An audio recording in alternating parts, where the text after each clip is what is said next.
Adobe, producer of the Creative Cloud, maker of Photoshop, Illustrator, After Effects, the Experience Cloud, and don't forget the notorious Adobe Acrobat. Being such a popular and flashy software choice can cause companies to fall head over heels and implement these software solutions quickly without fully reading into the T's and C's of their licensing agreement. In every one of Adobe's end-user licensing agreements, EULAs, there is an audit provision that allows them to check in to see if you're legally licensed to use their software and that no copyright infringement is happening. Now, if you're an individual user using a pirated version of Photoshop, which we don't condone, you don't have to worry at least as much. However, if you're a small to medium-sized business or larger enterprise organization with hundreds of users, have Adobe products running on thousands of work-related devices, and you make the odd merger or acquisition, you must perform some cleanup to protect yourself from an expensive Adobe audit and even avoid the worst case scenario of being roped into a copyright dispute. Luckily, in this video, we will talk about how Adobe audits are conducted, what are they looking for, how Adobe values your audit settlement, and how to defend against an Adobe audit altogether. Adobe audits are complicated enough. Don't let the Adobe product line give you more confusion than it has to. Click the link in the description below to download our Adobe product map and licensing guide. Now, let's get back to the show.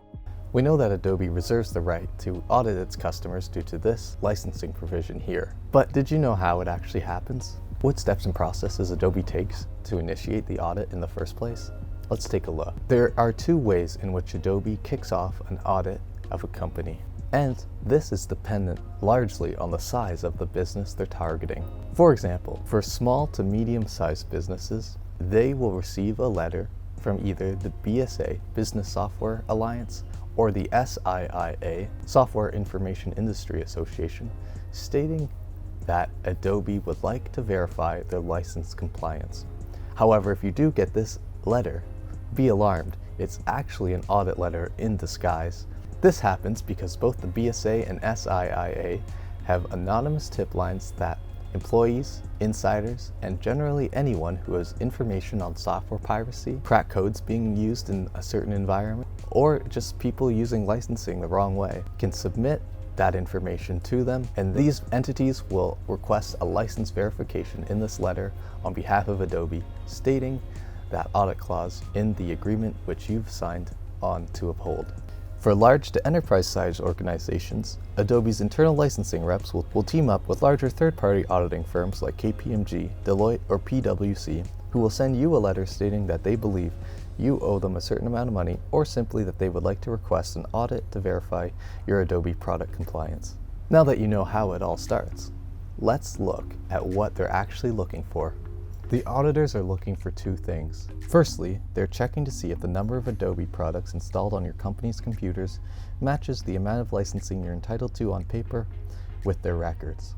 Secondly, and more lucratively, they will use these audit verification letters as a gateway to check if you are compliant with the Digital Millennial Copyright Act, also known as the DMCA.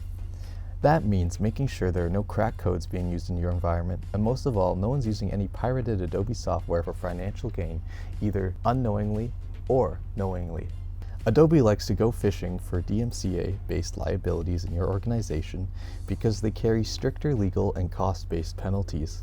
Since the DMCA is a robust act that can carry civil and criminal penalties for anyone involved in breaking it, these penalties can implicate business owners, managers, and the business entity themselves, which is sometimes used as leverage to get an organization to resolve the settlement on terms favorable to Adobe. DMCA infringements are very lucrative and can result in numerous costs per infringement. While usually settled out of court, sometimes negotiations can break down and you could land your company in actual court defending against Adobe. Let's take a look at how Adobe calculates one of these audit settlements and how DMCA copyright infringements are calculated in the court. You may be wondering, for a friend of course, how much you'd be on the hook for if you did have an Adobe copyright infringement in your business. Let's break it down. Firstly, to value your audit settlement, first thing you need to do is check your Adobe audit licensing clause to see what exactly the penalties are that you've agreed upon in case they do find you're out of compliance just by a couple percentages here and there. Oftentimes, Adobe will just say you'll have to buy the remaining licenses for you to become compliant at market rate, and that's that. However, sometimes negotiations can break down, and in case of a non-resolution, the publisher could elect the Copyright Act, which opens you up to paying out damage penalties. Copyright damage penalties can get expensive and include two types of damages: actual damages and statutory damages. Actual damages, which are derived from a percentage of the profit made by illegally using your software. This also must be proven in court. For example, if a video editing agency had revenues of $20 million with cracked Adobe software on their devices, they would have to pay out a percentage of that revenue to Adobe depending on the judge's opinion. Actual damages are hard to prove in the court, which means that when it comes to an audit settlement, they'll likely go for statutory damages. Statutory damages, if proven, can range from a charge from $200 to up to $30,000 per infringement, with a max cap of $150,000 per software title if it was proved to be willful copyright abuse. However, that range from $200,000 to $150,000 per infringement is set by the judge and based on a numerous amount of things, such as the seriousness of the case, the judge, the net worth of the client and or business, if the copyright infringement was innocent, unintentional, intentional, had malicious intent, and if the defendant can show if it's innocent, if it was willful infringement, if the people had knowledge of the infringement or reckless disregard of the infringement, if it was directly targeted at Adobe and cost them a lot of missed money in licensing revenue, meaning the organization either ignored it happening or had even helped it occur in their environment. The judge could go as low as $250 per infringement with no knowledge and no will to infringe, and also up to $150,000 on the high end with willful and malicious intent to infringe. Of course, software publishers like Adobe will always take the worst case scenario and calculate that in to their accusation of how much they think you owe them for your copyright infringement. So you may get a seemingly scary looking claim from Adobe, but don't worry, as most cases don't result in litigation but usually settle to pay the full retail price for the missing software. So there's a lot on the line, and this brings us back to why it's important to keep a cordial and professional relationship with your software vendors so that you can solve this legal matter with the least amount of friction possible. So now that you know the dangers involved in an Adobe software audit, whether you're a small to medium-sized business or a ginormous enterprise-sized organization, it's time to look at how you can defend yourself from one of these if it happens to you. So let's look at how to defend against an Adobe audit together. Step number 1, narrow the audit scope. It's essential to narrow your audit scope from the outset of receiving your audit notice. This includes reducing the number of software titles under investigation, which departments in your business they are allowed to look into, what data and tools they're allowed to use in your environment, and even increasing the time required for you to hand over the data. Audits are costly for both the auditor and the auditee, so you can ask for things like extended periods of time to hand over the data, the period of time in which the audit occurs, for example, moving it away from holidays or Christmas season, and also removing the use of the auditor's tools in your environment to make sure that your data stays secure. Secondly, is to remove any software that has been audited before out of the scope of the current audit you're going through now.